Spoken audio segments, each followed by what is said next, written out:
जब भी गुरु भक्ति की बात आती है, जब भी एक आदर्श शिष्य की बात की जाती है, तो सबसे पहले एकलव्य को याद किया जाता है।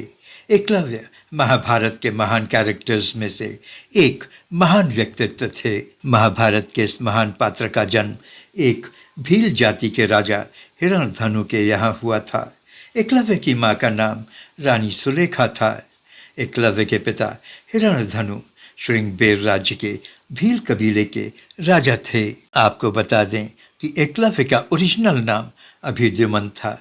भील जाति एक निडर, धनुर्धारी और शूरवीर जाति होती है, इसलिए बचपन से ही एकलव्य धनुष बाण चलाने में काफ़ी माहिर और निपुण थे। उन्हीं दौरान आचार्य द्रोण कुछ राजकुमारों को धनुर्विद्या की शिक्षा प्रदान किया करते थे। उन राजकुमारों में अर्जुन भी थे, जो द्रोण गुरु से शिक्षा लिया करते थे। सभी राजकुमारों में अर्जुन सबसे प्रतिभावान थे, इसलिए वो द्रोणाचार्य के सबसे प्रिय शिष्य बन गए थे। एक रात आश्रम में जब सभी भोजन कर रहे थे, तभी तेज हवा के बहने पर दीपक बुझ गया। अर्जुन ने जब महसूस किया कि अंधेरा हो जाने पर भी जब वो खा सकते हैं भोजन के कौर को, उनका हाथ जब उनके मुंह तक ले जा सकता है, तो उनके हाथ उनके तीर को लक्ष्य पर क्यों नहीं ले जा सकते। अर्जुन ने महसूस किया कि जिंदगी में किसी चीज़ को करने के लिए अभ्यास की कितनी ज़रूरत होती है, और उन्होंने अंधकार में निशाना लगाने का अभ्यास करना आरंभ कर दिया। अर्जुन के इस जोश को देखकर द्रोणाचार्य उनसे काफ़ी प्रसन्न हुए और अर्जुन उनके और करीब आते चले गए। महाभारत में वर्णित कथाओं के अनुसार एकलव्य धनुर्विद्या की उच्च शिक्षा हेतु एक दिन द्रोणा के पास पहुँचे। एकलव्य ने द्रोणाचार्य के बारे में काफ़ी सुन रखा था। द्रोणाचार्य उस समय कौरवों और पांडवों को धनुर्विद्या की शिक्षा दिया करते थे। द्रोणाचार्य के पास पहुंचकर एकलव्य ने उन्हें अपना गुरु बनाने की इच्छा जाहिर की, लेकिन चूंकि एकलव्य एक छोटी जाति के थे, द्रोणाचार्य ने एकलव्य को अपना शिष्य स्वीकार करने से मना कर दिया। लेकिन एकलव्य ने तो द्रोणा को मन ही मन अपना गुरु मान लिया था। उसने ठान लिया था कि वो द्रोणाचार्य से धनुर्विद्या सीखेंगे। वहाँ से लौटने के बाद निराश एकलव्य ने वन में एक कुटिया बनाकर रहने लगे।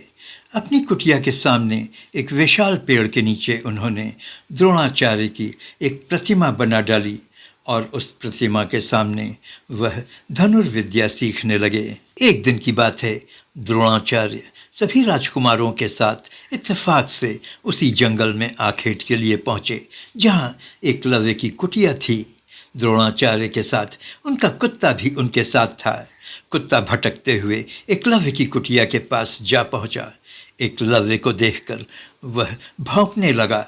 अपनी तपस्या को भंग होता देख एकलव्य अपनी तपस्या में विघ्न पैदा करने वाले कुत्ते से काफ़ी नाखुश हो गए और अपने कौशल से कुत्ते के मुंह में बाणों की बौछार कर उसे इस तरह से भर दिया कि कुत्ते को जरा सी भी चोट नहीं लगी और उसका मुंह बाणों से भर गया। मुंह बंद होने की हालत में घबराकर कुत्ता द्रोणाचार्य के पास पहुंचा। कुत्ते की इस हालत को देखकर सभी आश्चर्यचकित रह गए। अर्जुन ने द्रोणाचार्य से कहा, गुरुदेव, इस कुत्ते के मुंह में जिस कौशल से बाण चलाए गए हैं, उससे तो यही पता चलता है कि यहाँ आसपास कोई मुझसे भी बड़ा धनुधर है। अर्जुन के इस बात का द्रोणाचार्य के पास कोई जवाब नहीं था। द्रोणाचार्य ने अपने शिष्यों को साथ लिया और एकलव्य को ढूंढने निकल पड़े। एकलव्य के पास पहुंचकर उन्होंने कहा, हे वत्स, कुत्ते की ओर इशारा करते हुए कहा, क्या ये बाण तुमने चलाए हैं? एकलव्य के कहने पर द्रोणाचार्य ने पुनः प्रश्न किया, तुम्हें इस अद्भुत धनुर्विद्या की किसने शिक्षा दी है? एकलव्य ने द्रोणाचार्य की मूर्ति की ओर इशारा करते हुए कहा, इन्होंने।